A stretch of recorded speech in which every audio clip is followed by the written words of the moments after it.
Well, it's interesting. So the question is, how do you do that? How do you assimilate people new into the fold, right? So we have employees that have been with the club for 20 years. And my guess is that is a strong knit family, right? They're bound together pretty tightly. You bring someone into that fold of the family and it's a bit disruptive. So how do you get them assimilated so that they are part of that culture, they are brought in, and they can mix with your members quickly? How do you do that? In the HR sphere, they refer to as, quote, onboarding, which is probably sort of a stale, stagnant term to use, but what it really means is when you first hire someone, you don't throw them to the wolves, or you don't put them in front of your customers, your valued customers.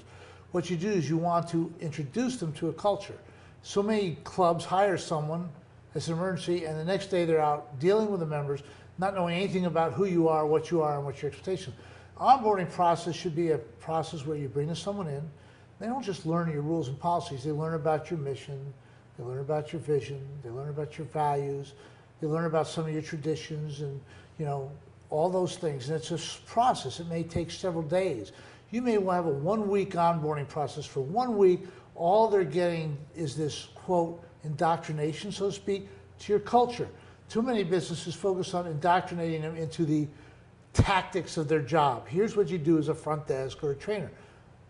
That's less important. What's most important is introducing them to your culture and indoctrinating that culture. And don't you just do it with an education person or the manager. Use your team members, your tenured team members, to be a part of that. So you may have one team member teach about this value, another one about this value. If you were really smart, you might even have a member come in and teach about one. So they're getting this exposure. The second thing you want to do is you want to have a mentor assign that, a senior tenured person who's not their supervisor, be their mentor, someone that can maybe spend every day a few minutes with them and just sort of give them those cultural life lessons, but can be there to answer their questions. So that employee knows that person I'm asking a question isn't judging me on my performance. They're there just to help me assimilate. One of the big mistakes a lot of companies make is they say, okay, supervisor, you're the mentor. That's the worst thing you can do.